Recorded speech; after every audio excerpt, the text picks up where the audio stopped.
government यादना अया पिरमनिना मदुगी लेबाक निंग इसे फजन थाबीरगा को लाई बैचाई नाउ मयाम हौरी बैचाई नाउ मयाम मेसेज अदम पेपर दी ngसागी माइ मागी लेटर तदी को अखोगी खोंजोम दिन लाखोदा खोगी मेसेज का पिनदना को अथौ बजंगी नुमित को अखोई तुंगी मिरोन नमगी खोई थोना फजी गाय मेसेज इदना दगी तुंगी मिरोन गी नमक खोई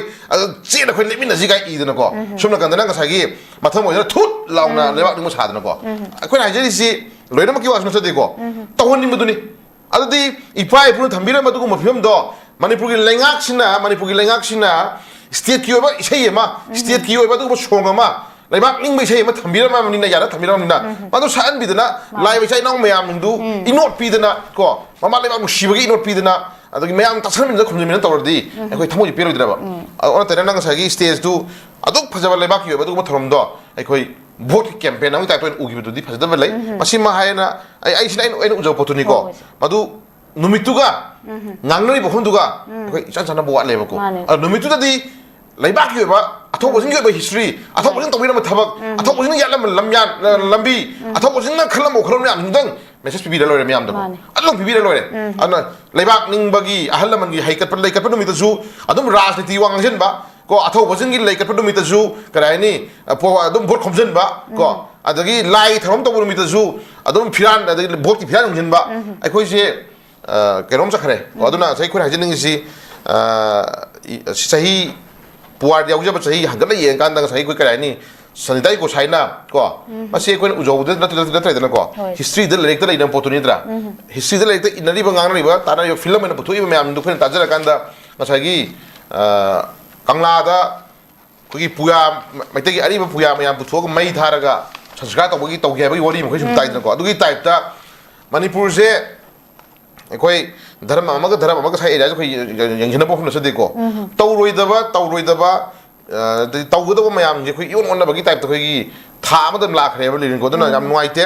अरै हाजाजनिंग सी हाजिक लेबे इरांग सी लेंगाक सिना मतम सांगदहन्ना सांगना थवा सादना इरांग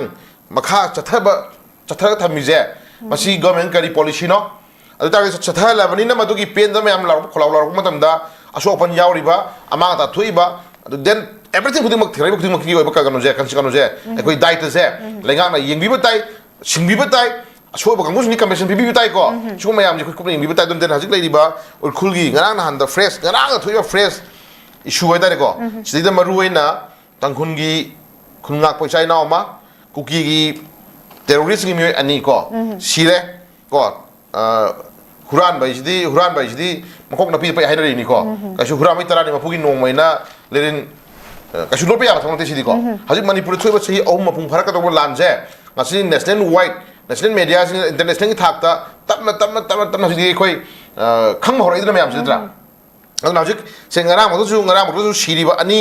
कुकी टेररिस्ट की सिरिबा अनि सेलम ड्रेस यूनिफॉर्म ती यंबियोबको मसी ओय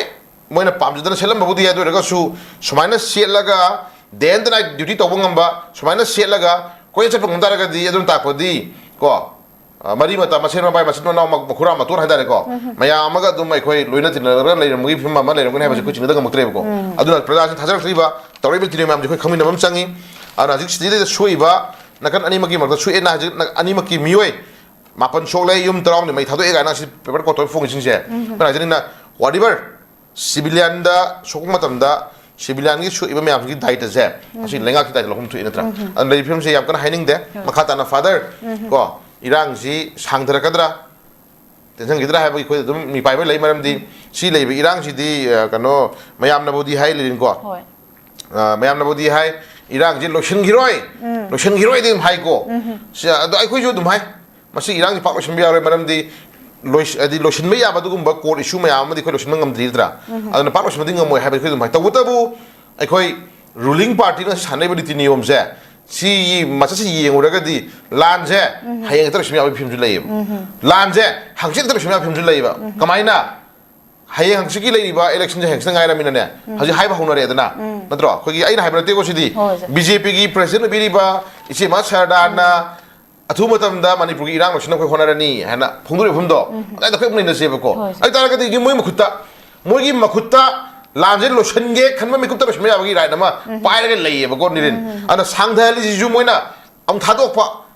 ago am thadok pa am phajan ba am thadok pa am phajan ba sugi lila ne to jitro adi mana lotion na ba gidam to khomthang la khole ra bina election 27 ni election maya di BJP je phare ei BJP ki MLA myam phare ga khuba phubu yara na ba na lerin tor pu jai na pramani ko adi ko na jene mi do khare he na sidringai mi do khare na awa ba nangdringai mi do khare he na yum ma kai chakringai mi do khare he na sagi pen da ba do letringai da lotion biu ha ba ni ko je pen da ba na kham thengra ba mayum ke myam chakra ba mi asi na ta takatan yaro kan di moina lotion ninge na khrom ku to lotion khala ju ma di project asaw bu ni heng tar ga di re lotion mang gi da su jai ba ko adu lady film se yam chana ba ko ko gi ahal man gi poroda भूत छाना है मैंने देने को भूत छाना का लोचन है तबगी लोचन है तबगी बड़ी दो अदुई टाइप ता मैं याव बगी मम्मी में यू उरे अदुना ले हजिले फिल्म जे नवाइते हजिले री खुल गी ले फिल्म जिसु कनाना थोलक बनो कनाना हन होबन है बस में कोई खन खनन चंगे को अदाई दत ले री बस सिक्योरिटी फोर्स की स्टेट की सिक्योरिटी की ले री बा सगी इंटेलिजेंस की रिपोर्ट ता कनाना खुल हंद मोय अनि एम्बुश तोरखिबो दुबो कनाना तो उन हाइजि नहाना खंगम बनी केनो कदम खंगोय दिनो लिरे मणिपुर थोकिबो क्राइम मयाम निंगसि हेक तोरम बगै कुइ कुइदना नोंगालागा निनि सुबो हमनि सुबोगा मानानि ने खंग कांदा कोइता नाना फाना मदनि केनो द्रो अदा उलखुल दइ फोंग फोंना अंगन बद डे टाइम दा सगी कनाइनि एम्बुश तौन मी हाले दुबो कनाना तोर कोनो कमाइन तौखिबो नोइसे अदम मगी करदा अदम इंटेलिजेंस की रिपोर्ट लेरे मनि केनो अदा कदा के एरिया दे तोरम मी दो कनानो फाबा ngam dre ba bode toman tormani chawon tormani mai group mai kono sigi khoi thigali phana ta nari hage hairo praja sing sentiment kha phada bi oboko omjal laga government na dum always time thama khuding maki crime je omjal laga thamiji maram kai gram question lakhre boko omjal laga thamiji maram kai gram question lakhre ana hiram khuding mak ta sagi omjal laga yana ba cookie themna hona ba cookie life ta ba themna hona ba tam da इचम जम जब civilian में याम तंखुन की वगैरह नगा की वगैरह मैते की वगैरह कोई इंडिजिनस प्रजासिंग जे चथाक था अकांदा कोई एकदम कोई चथाक था कोई टाइप ता नोंग मी अमानी सुम शेर में थौतु दी बदु तौबिरनु को तौबिर थमोय सेगम संगी कोई लेबल लीडर सिंग जे थमोय सेगम संगी थमोय सेंबियु मणिपुर कन्ना भोना बियु इमालेबा कन्ना भोना बियु को देन हजिक थुब इशू में आम जे लोचिना भोना बियु को कोई सी न कोई सीदगी ना छाइनिंग आई लेते ऑप्शन लेते हजिक स्टे ऑर्डर में आम हजिक नकन नकन की ओपिनियन पिन रखो मतम दा कोई तोन डिफरेंट ओपिनियन कोई उपाय लेते नत्रा याक जगह कोई सिविल वॉर डिक्लेयर तो दोनी गाइना कोई कोकोमिना अमुको ना हार कोई उरेत्रा अदेगा सिजु कोकोमगे अकन इरांग हम लेत्रा सुगो में आम से कनाना थोन मनो से कना सि कनाना इनवाइट तो गुनोबा सि ngangai bahai sin कनाना इनवाइट तो गुनोबा नत्रा